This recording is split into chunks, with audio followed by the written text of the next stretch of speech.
Bertrand. I'm from Lafayette. I grew up in Opelousas.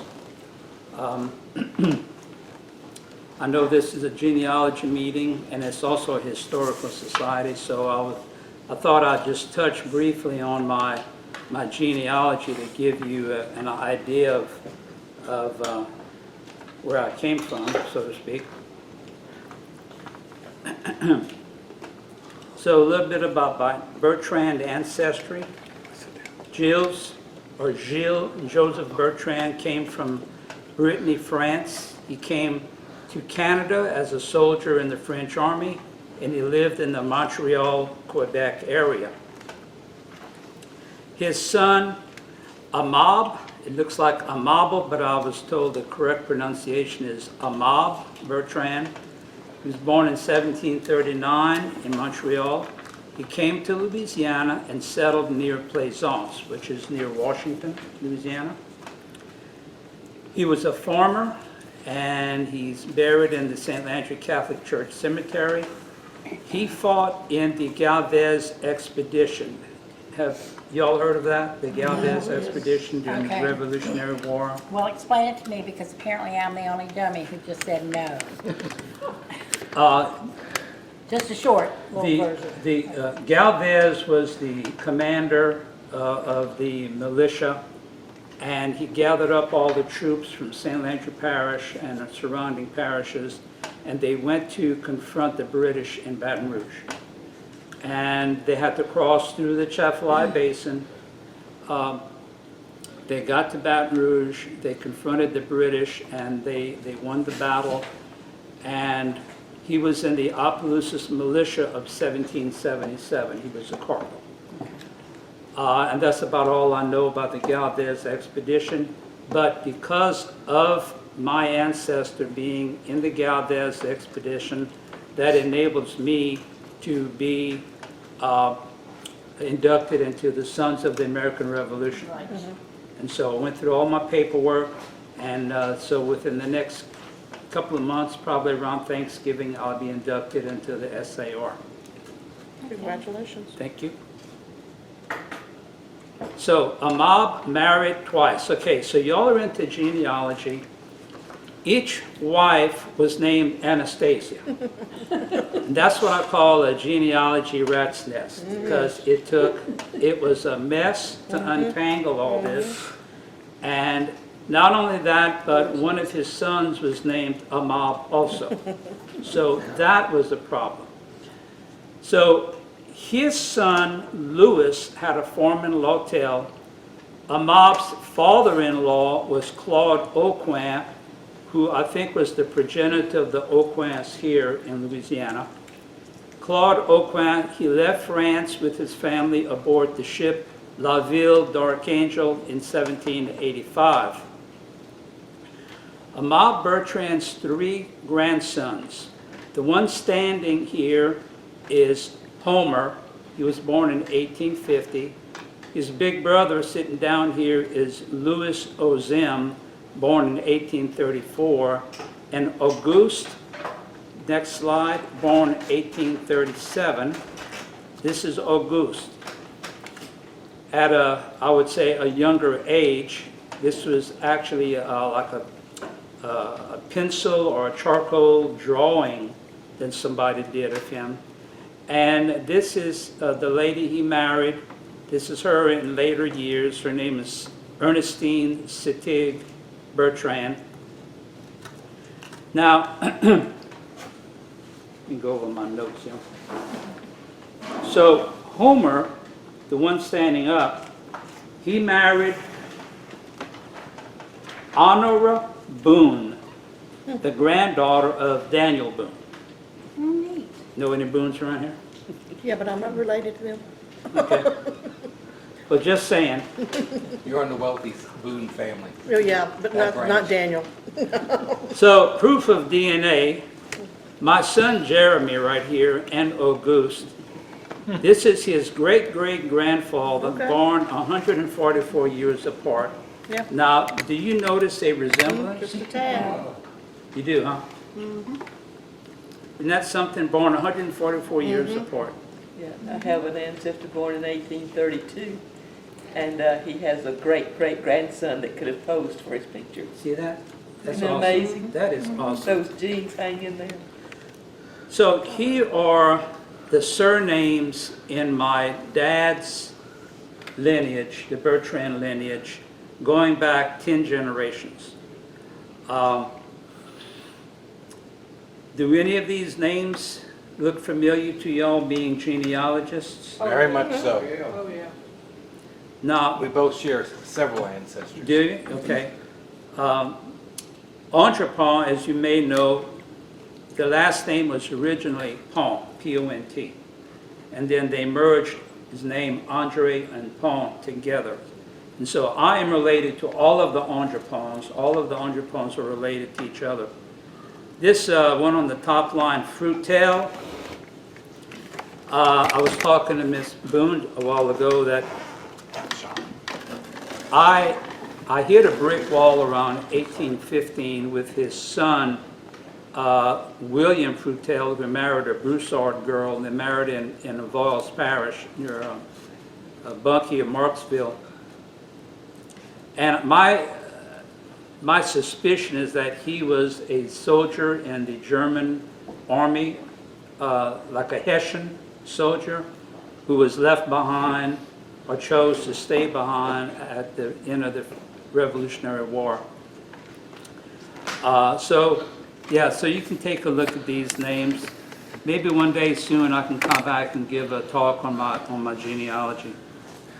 That would be nice. And so I have a couple of websites. I have dadswarphotos.com.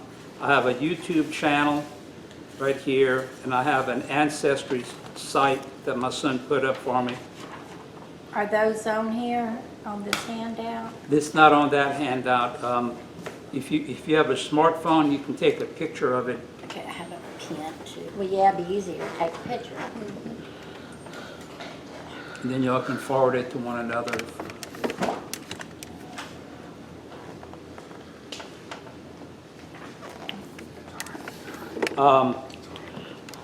Also, that name Sashry, as in Tony Sashry's Creole seasoning. I read on the Sashry website that name is a made-up name, and it came from their, I think their grandfather, who was Vauchery. Oh, makes sense. And do you know about the Basque influence in Louisiana? You heard of the Basque a little bit? One of my ancestors is the Fontenoys, and Fontenoys is of a Basque origin. And this information I got from the leading Basque authority. He lives in New Orleans, and he said that people in that area, in the Basque region, they were named for either what they did or where they lived. And Fontenoy, the original Basque name is Ituriate. Wow. And the meaning of Ituriate is by the fountain, meaning that they lived by the fountain in town. Then it got transliterated, transcribed into Fontainebleau through a process of time. But anyway, he's a very interesting speaker. I also have Cochrane, Evans, these are all Irish from what I can tell. Cochrane, Evans, Watson, Sadat, and Kelly, but it's spelled with a C, C-E-L-L-Y. Also, I have a Rochon ancestor, and he was one of the founders of Mobile, Alabama. And his wife was a Kaskaskia Indian woman. How do you spell Rochon? R-O-C-H-O-N. And he was a fur trapper in Canada, and he came down to the Mobile area.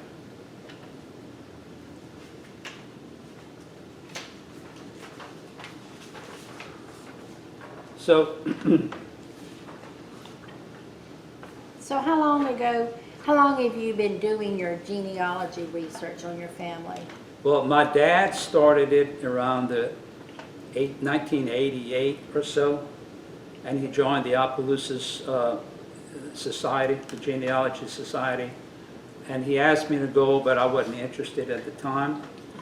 And so Daddy did a lot of research. He went to the Opelousas Library and different places to do some research. Then after he died in 2000, he had a box full of papers. So I bought a genealogy program and I started typing in, not knowing what I was doing, about you need sources and all this stuff. I just started typing in names and their kids and going back 200 years. And so that's basically how I started. All right, so this is my dad at age 65. He lived at near the corner of the Prairie Run Road and School Road in Mallet, which is west of Opelousas. So we're switching over to Dad's war photos to let you know this is where he came from. He went to boot camp in Fort Leonard Wood, Missouri, and you should see in the book I have a before and after picture of when he first arrived at boot camp, and then 2 months later he must have put on 30 pounds of muscle because he looked like a different person. From there, from Fort Leonard Wood, he went to training camp in Geiger Field, which is right next to Spokane, Washington. And he was in an aviation, You were there? he was in an aviation engineering battalion. So it's called Dad's War Photos because I wrote this book over here. It has 420 pictures in it using this camera. Oh my gosh. He took this camera with him wherever he went, got a carrying strap, plus there's a leather pouch that he would slip the camera into. So this is the star of the show right here. This is the hero shot. Nice size negatives. So, They are. Yes. so he took the camera with him to war. He returned home. He returned home with over 600 photos he took during his 3 years away. My son and I, Jeremy, we scanned all the photos. I bought his battalion's official daily journal that an officer was required to write. An officer was required to keep track in detail of every event, how much truckloads of dirt or gravel they hauled, and so on and so forth. So using his photos and the captions that my dad wrote on the back to let me know where he was, the year, the month, plus the journal, I could then create a timeline to see where he was and what he experienced month by month from boot camp in January 1943 to December 1945 when he got out. There are 420 images in this book. There are over 80 pictures of World War II airplanes, bombers, fighters, even gliders, and a bunch of pictures of New Guinea natives in the back of the book. The book sells for $20. There's also an Amazon Kindle ebook available on Amazon, which has over 100 links to World War II video clips of the areas my dad was in and the battles that were fought. Plus, there's a hardcover version also on Amazon. So he was in the Pacific? It was in the Pacific Theater. Yes, ma'am. New So, Guinea, Biak, and the Philippines. so his farm was west of Opelousas. His mom was a 59-year-old widow. He waited to be drafted because he didn't want to abandon his mom on the farm to do all the chores by herself, hoping that the war would be over by the time, and so he wouldn't have to worry about leaving his mom, but it didn't work out that way. So, so put yourself in his shoes. You leave him to go to war. He's a 22-year-old country boy. What emotions did he feel? He, in the diary of the book, in the journal, they were telling what they were doing to the ship that they were getting ready to leave on. They were putting .30 caliber machine guns all around the ship in case Japanese planes would fly over. What about fear? Japanese subs were spotted. Would they launch torpedoes and hit the ship and they all die? He went through a hazing ceremony that every sailor, every soldier that crosses the equator, for the first time, they go through the King Neptune ceremony. King Neptune's holding court. So my daddy went through that, and what they did for him, they took hair-cutting razor clippers, and they just clipped chunks of hair around off his head, so he had bald spots all over his head. They did that to him and to the other enlisted men. Will I get injured or die? Well, thankfully, he went through the whole 3 years without getting injured, although he did get sick with malaria. So Dad was in the 863rd Engineer Aviation Battalion. He and his people, they built airstrips for bombers and fighters. They used heavy equipment such as bulldozers, graders, packers, cranes. They had 800 men in his battalion, and which is a team. And the team of 800 was divided into 4 companies, A, B, C company, plus H&S, which stands for Headquarters and Service. And Dad was in the H&S. He was like a free roving worker doing whatever they needed to do, as we'll see in a minute. But his main job was keeping the heavy equipment greased, the oil changed, and that type of thing. So here is New Guinea and Australia, just to give you a bird's eye view. They landed in Sydney, down on the bottom right-hand side of Australia, and then they moved up the coast. And while in Australia, he did some sightseeing. Of course, we see a kangaroo there, and anybody have a guess as to what that device is on the back of the car? Like a record player. That is a coal-burning device to enable the car to run on coal.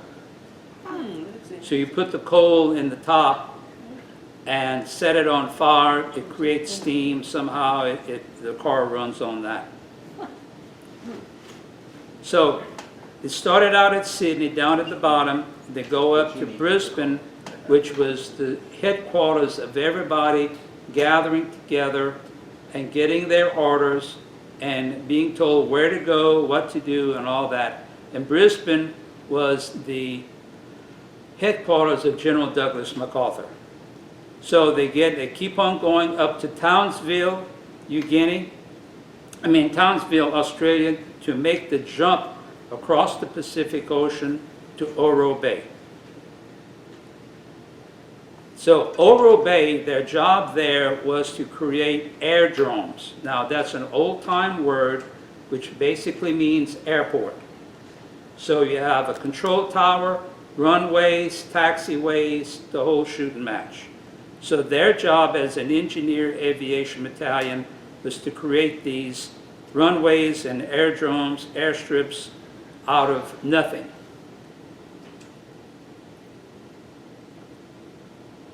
So in Dobadura, which is the first place that he was stationed, they made three airdromes, Haranda, North and South Boreo, and East Imbi. Now these names are names of villages in that area, so they named the runways after the villages.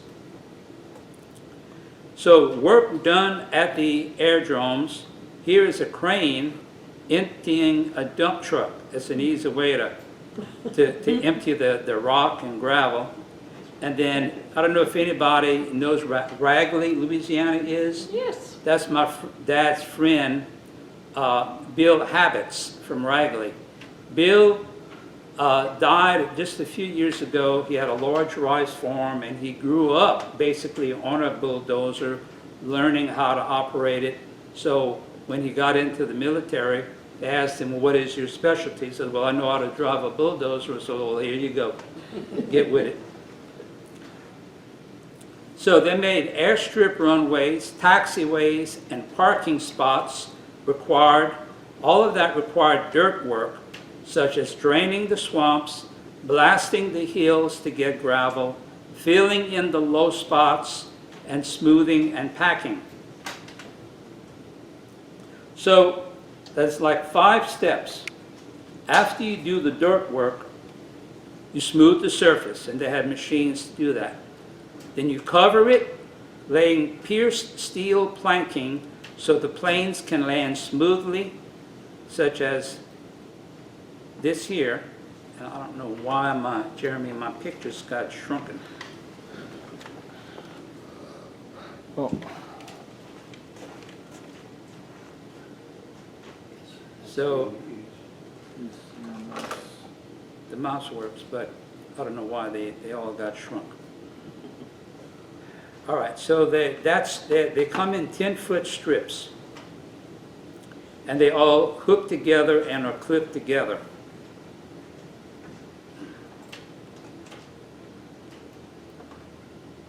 Okay, so this is an example of a finished runway. So they're dealing with planes of all kinds, bombers and fighters. Where do you park 100 planes? Well, the officers called it a dispersal area. We know it as a large parking lot. So do you line them up in a row? No. But do you line them up in a zigzag pattern?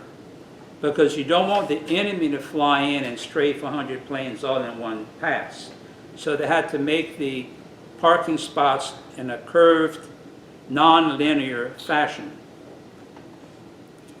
So you pack a parking spot, and the officers call that a hard standing. And so this guy is pulling a packer unit on the back of his tractor.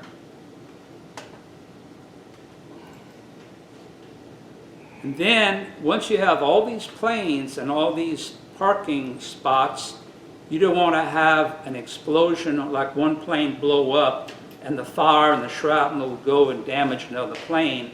So they built a levee around each parking spot, and the Army called that a revetment to prevent fire and shrapnel from hitting the planes.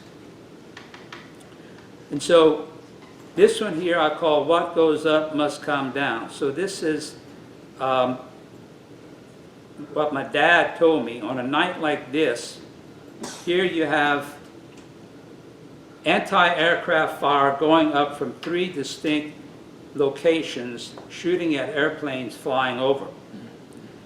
So on a night just like this, it was nighttime, my dad and his buddy were in their tent, under their tent. They each had a cot, and the cot was separated by, say, 3 feet, and there was just a dirt floor in between them.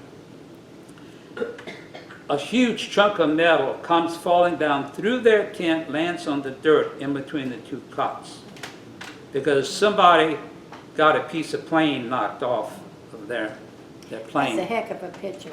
And so, yeah. And so after they finished their job in Oro Bay, building the landing strips, and this is all part of what MacArthur called Operation Cartwheel. They made a big circle around this area here, see on the top right, called Rabaul. That was a humongously large Japanese air base and naval base. They wanted to not stir up the hornet's nest, they just wanted to starve it out, basically. So they created a huge circle around that, so that it was a blockade where nobody could get in or out.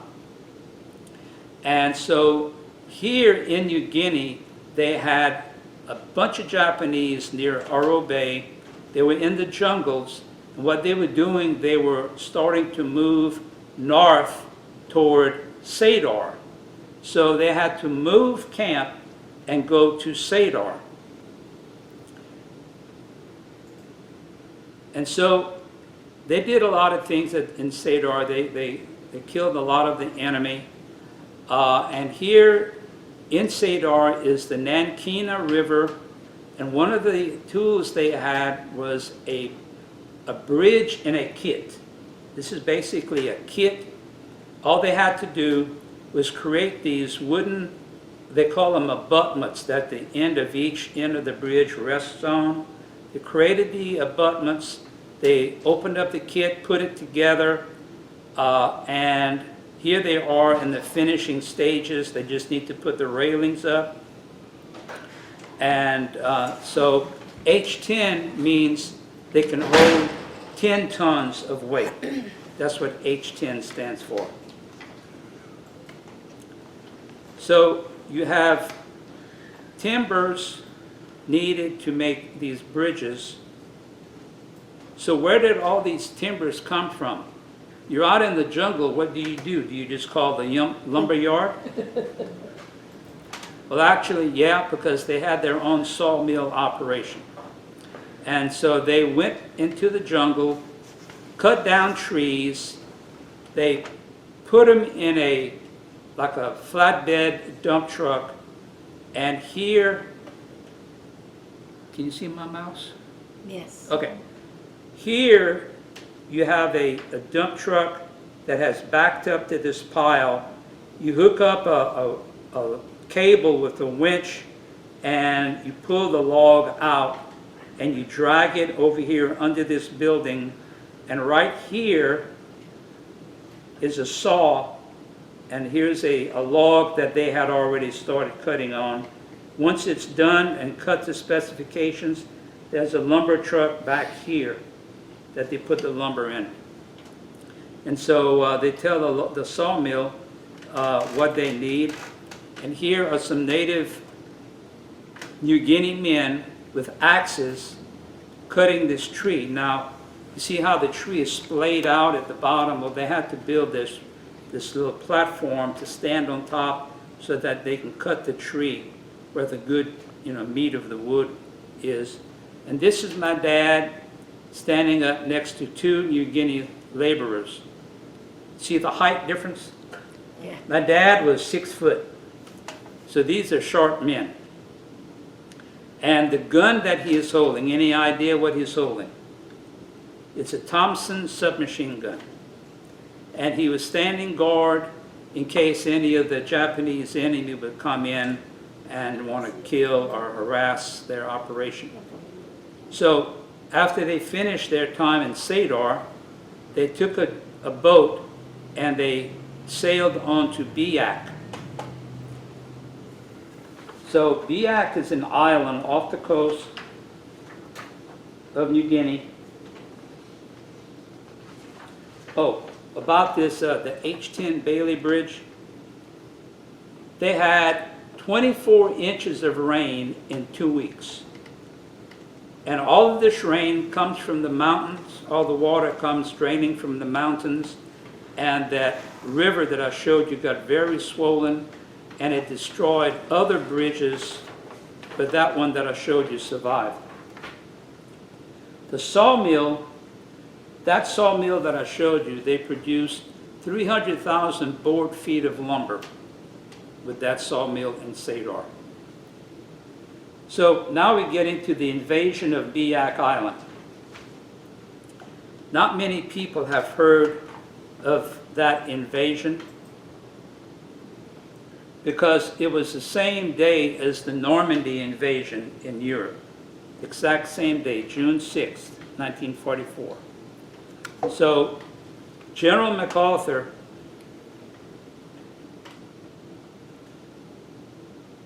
let me enlarge this.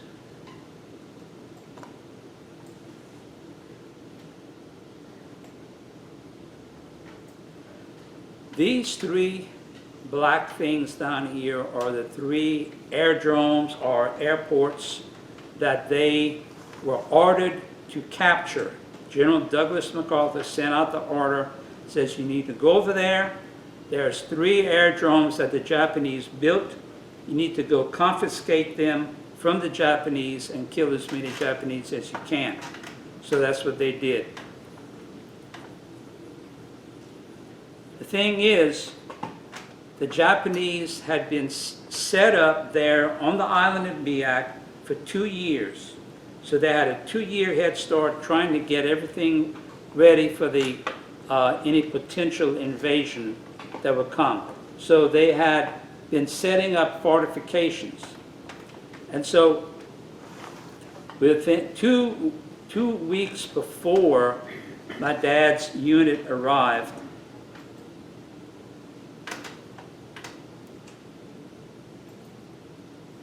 the U.S. infantry confronted the Japanese, and there was a tank battle, and these are 2 Japanese tanks that were destroyed by the U.S.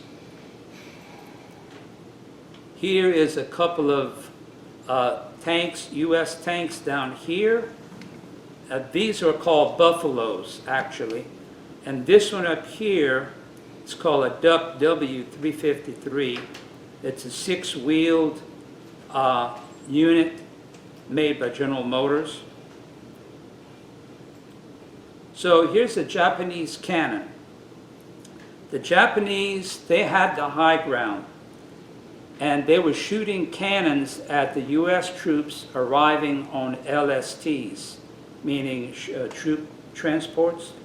And so this cannon was shooting at some of the guys as they were arriving to the island on their ships. And one of the men, as they were climbing down the rope ladder over the side, a shell from one of these cannons hit the coral underground, under the water, and it just made fragments, and it wounded a couple of the men climbing down that rope ladder. And so I'm going to show you a Japanese pillbox made of coconut logs. When you don't have a concrete plant, you make do. Compare that to the German pillbox during the Normandy invasion, as in the movie Saving Private Ryan, when they approached the beach. Up on the top of the hill was this concrete pillbox. But this is the one that Daddy took a picture of, made of coconut logs. Here's a bomb dump. He took a picture of this.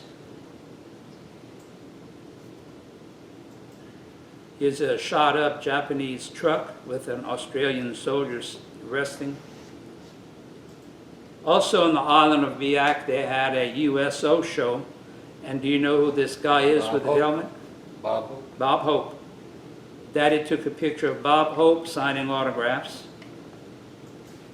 This is his plane, a C-54 Skymaster, that he and all his USO roadshow people flew on. So it's getting time to leave the island of Biak to go somewhere else. And so you see the front doors here, they open up.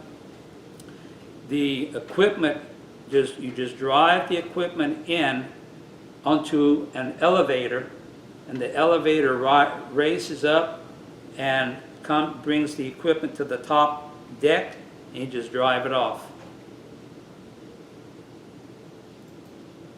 So from Biak, they sailed to eastern Samar, the Philippine Islands, to help the Navy. They build a beach road.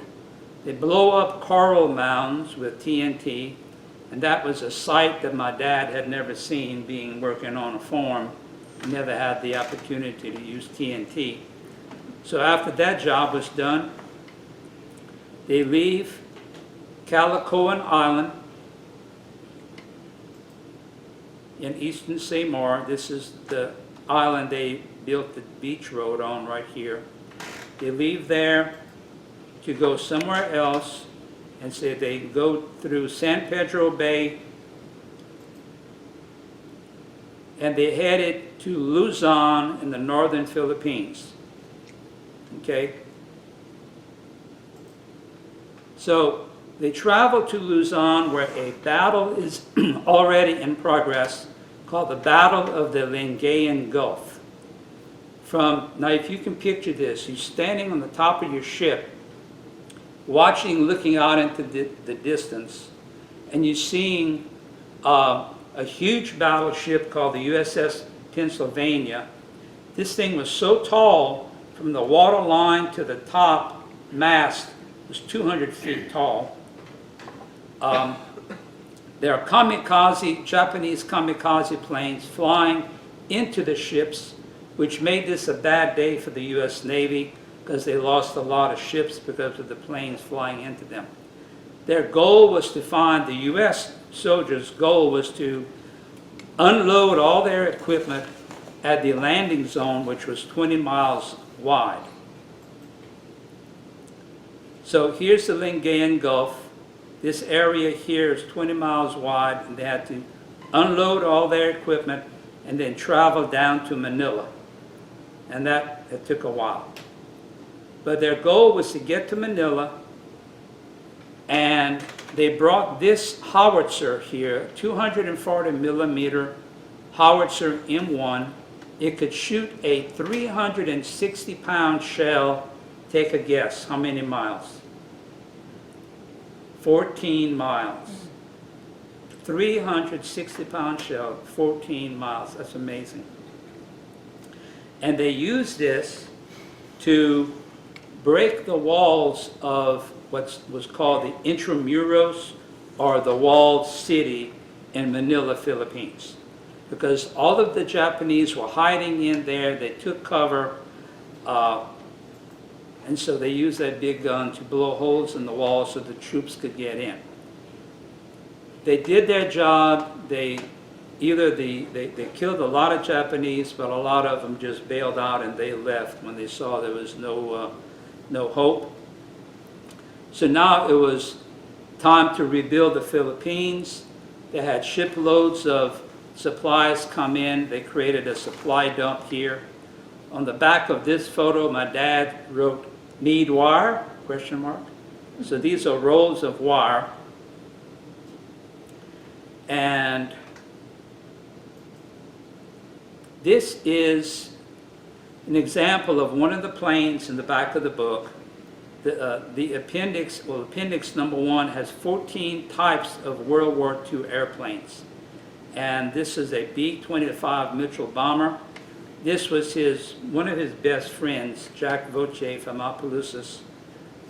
He was a pilot of this plane here, and he got shot down. Appendix 2 of the book has New Guinea natives, scenes from daily life, men and women, kids.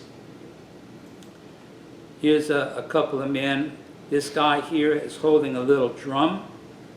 Daddy was there when they had a celebration for I think her name was Queen Beatrice. It was her birthday, and they had a celebration and a big old party and dancing and all that. This guy, on the back of the picture, Daddy wrote Fuzzy Wuzzy. And I didn't know quite what he meant. I didn't know if he was picking on him for the hair. But after I did a little research, I found out that there were people there called Fuzzy Wuzzy Warriors. And what they did, they were stretcher bearers. So whenever a wounded U.S. or Australian soldier got injured, they put him on a stretcher and they took him to the nearest field hospital. So basically, this guy is a hero for saving a bunch of lives. And he did this under Japanese enemy fire. There's another picture during that celebration they had with him in his headdress. And this one here, the children normally were naked, and this kid was naked too, so my daddy made him a grass skirt. And so I wanted to do a couple of humorous things. Before, you heard of Google Maps, right? Most people who have a smartphone, they know how to use Google Maps. So before Google Maps, you did what you had to do. So here they are with tattoos. So it's just a little humor. You go down past this street and you turn right and keep on going. Yeah. All right, so here's another one for you. Okay, I'm ready to clean the latrine now, so let's see what that looks like.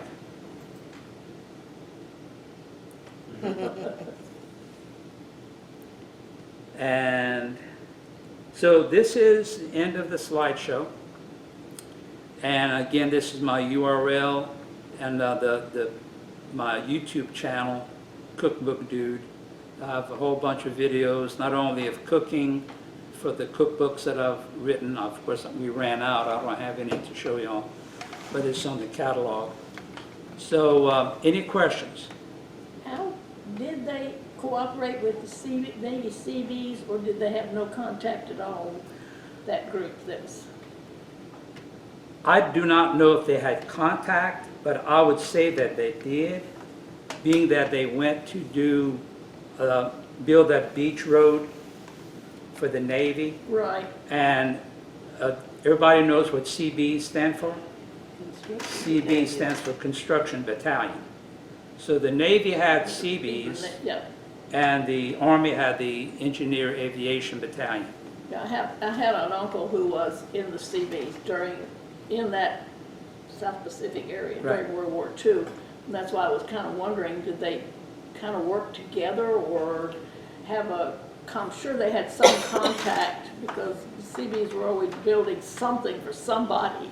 I'm sure they did. I'm sure they did, because then we were all friends with every Right, other. everybody was trying to do the Yeah, we all fighting on the same side of the war, with the same work there, so, yeah. fighting the same enemy, so. Right. Anybody else have a? How'd you first find the pictures? What was the situation? Did your father show them to you, or after he passed away, or? I grew up with these. From the time I was a young child, Daddy had them stored, and there was, I think, 3 photo albums, huge photo albums, and he kept them in a cedar chest in the hallway.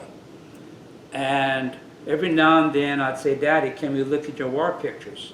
And so he'd take them out, put them on the kitchen table, and go through them one by one. Whenever I had a question, something I didn't understand, he said, what is this? And he'd explain it to me. He never did sit down and say, son, sit down, let me tell you about my time in the war. He never did that. But he answered every question. That was kind of unusual, because most men didn't want to talk about it, didn't even want to tell their kids or anything like that.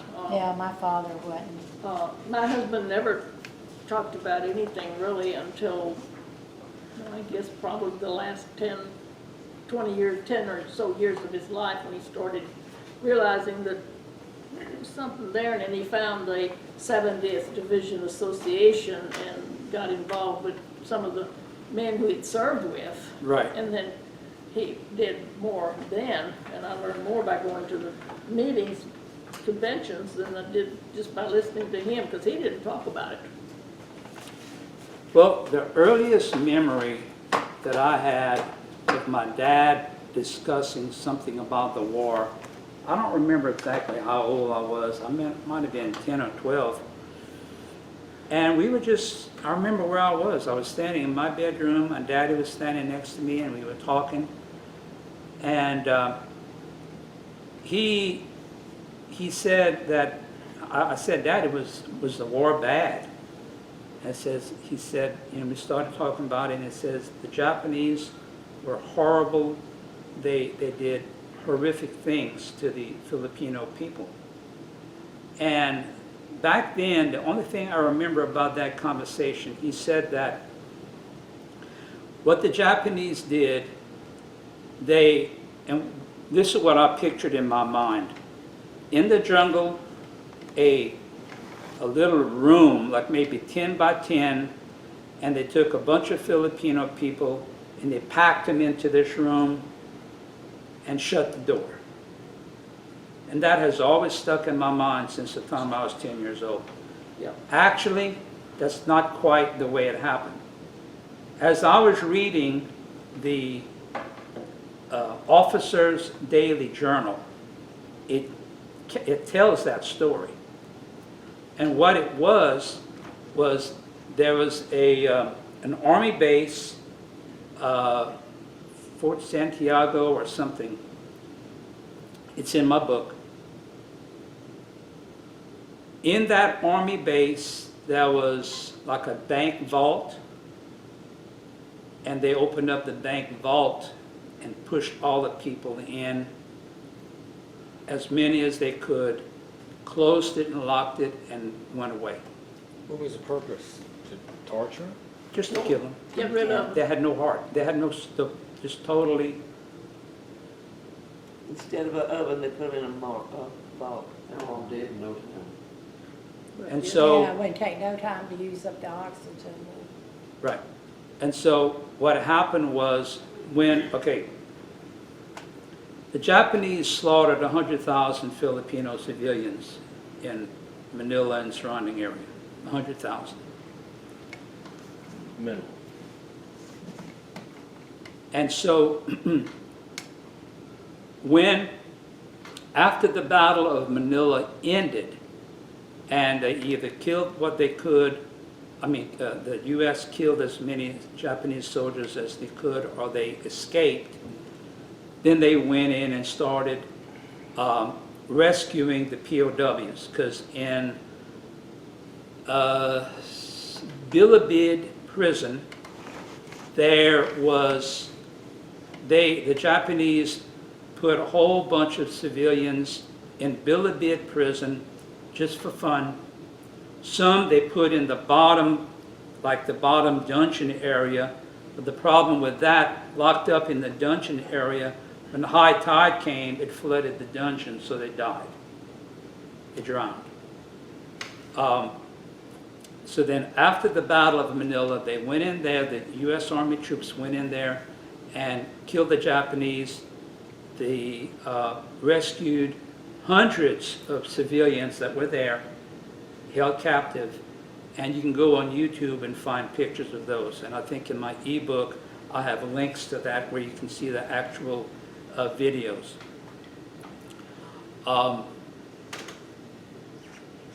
When the Japanese left, they made sure they could cause as much trouble as they could, so they blew up every railroad bridge, every highway bridge, just to make it hard on the troops to reconstruct the Philippines.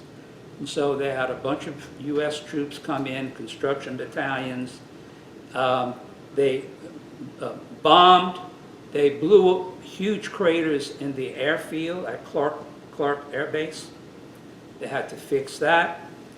But it's interesting when you read the book of how they prioritized the tasks that needed to be done. The whole country was destroyed. The Japanese were there 2 years. So they had to create new infrastructure. And so it was amazing to me how they decided, well, how do you prioritize?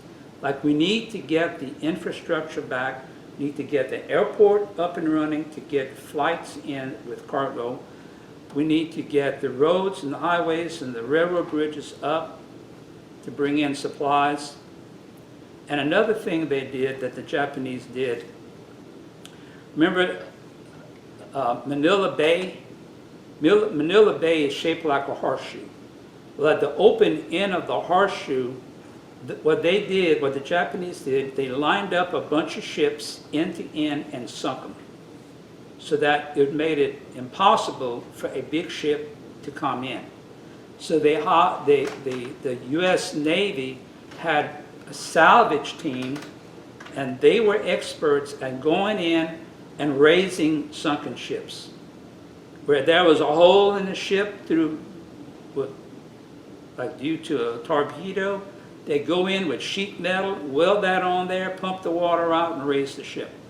There were 700 sunken ships in Manila Bay. The Navy salvage teams went in, and one by one, they raised up those ships and sailed them out. Awesome. Any other questions? Were you successful in getting your father's World War II records? from the government?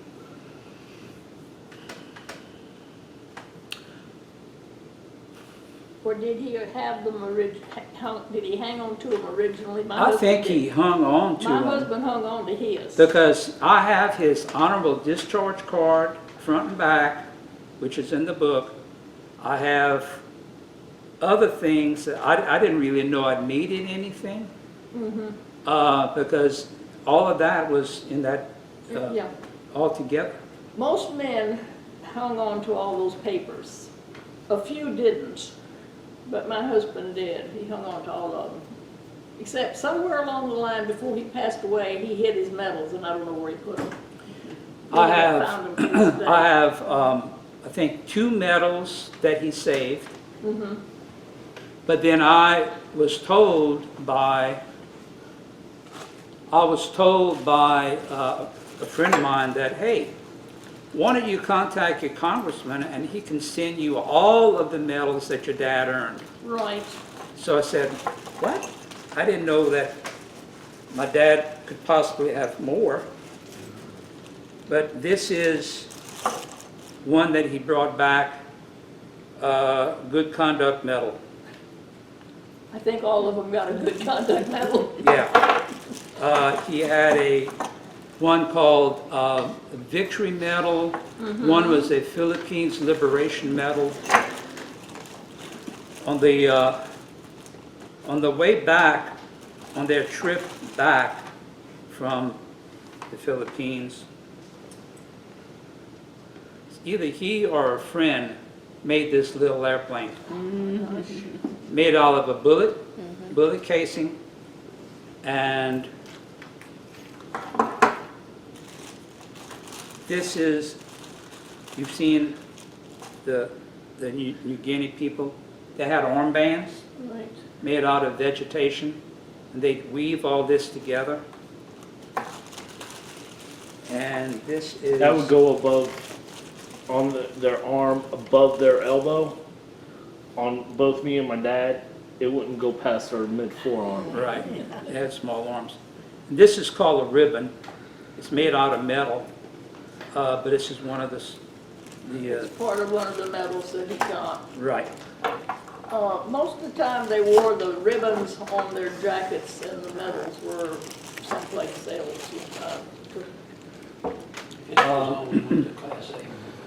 I have his Right. belt, if you want to pass this around. This is, says 1945, which would have been in Manila, Philippines. And this is his canteen. Me and Daddy had a farm, and my daddy raised cattle. And we would go and build fences and stuff. Well, this comes out, but I don't take it out. Well, don't take it out. It's a metal canteen. And this was our thermos jug for us to go work in the heat. It didn't hold a whole lot of water.